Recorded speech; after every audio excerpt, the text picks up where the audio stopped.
uMahlangu eminyaka eli-19 ubudala uhlangatshezwe namakhosi nembongo edoyelweni laboFly zimutsho ngembongo zakhe. Pondo masetshana, pondo mahlikihla njengotshani benkomo, zithina zibudlako zibe zibuhlikiliza. Hlangana nabanye bebazokwamukela ikutana ephasi le ngumombelethako ubonga Mahlangu othena kavula umlomo emhlanganweni wembika Iindaba amehlo azala inyembezi nakakhumbula ukubelethwa kwaNtando. Sola khulu ngoba benginento leyo ukuthi nakasesemncane nangiceda ukumthola ngaba nento leyo ukuthi izimo mara wayi mina mara nasengimbona ishaqala injabulo manje ngijabulile khulu. Ngikho konke lokhu wayengazi uMahlangu ukuthi lesi sisipha siphiwe nguzimo nabezimo esizamenza aziwe iphasi lonke zombelele. Abanye abantu bendaba belethelwe kiyo iphumulo eTefontein B1 abamazi asemncane uNtando bamhlathulule njengomntwana obekazithobile begodwa bathi nanyana akhubazekile nje kodwa wabonakala semncane bona kukhulu sazokwenza.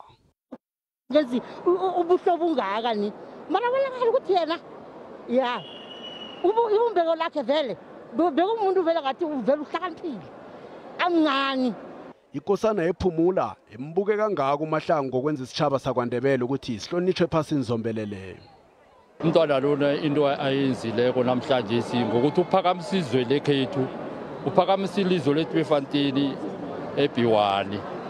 Namhlanje ngibona ukuthi noma sese bafitshane sathi sokujamela isikolo. Ikutana leyithi ibhalelwa kubamba inyembezi nayibonisekele elingaka elivele endaweni yangekhabo. Mahlangu kubonga la kuNkosi ngumbhobholo ngolanga ngumdlaza abanye wadlaza abanye ziyajabajaha.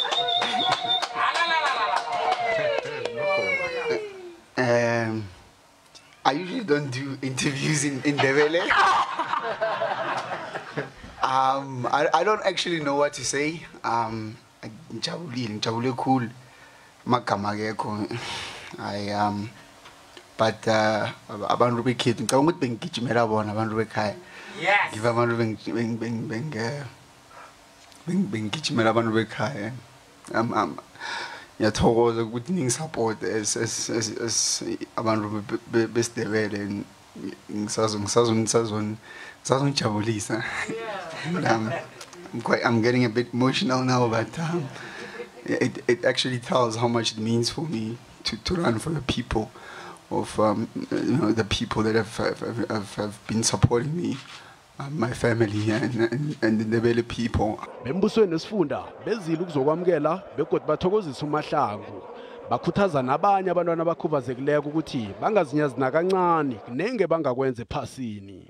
Kwangathi lokho kunga-inspire abanye abantwana labasesebancane ukuthi noma bane-disability lethide akusi ukuthi sekuphelile ngabo naba basukume bende something bawathande ama-sports. Naku uNtando sowumile uwine imali uwine amagolide so uyocosha indlala etiko. Thike akungagcini ngayo uNtando simzile ukuthi unesifiso sokuthi ufuna ukuthi ahlelebhe nabanye abanjengayo ukuthi baye phambili. Lokho kusijabulisa kakhulu ukuthi umuntu angathi mina ngimi engifuna ukuthi ngibe phezulu athi ukuba kwamphezulu angifuna ukuthi nabanye bangilandele.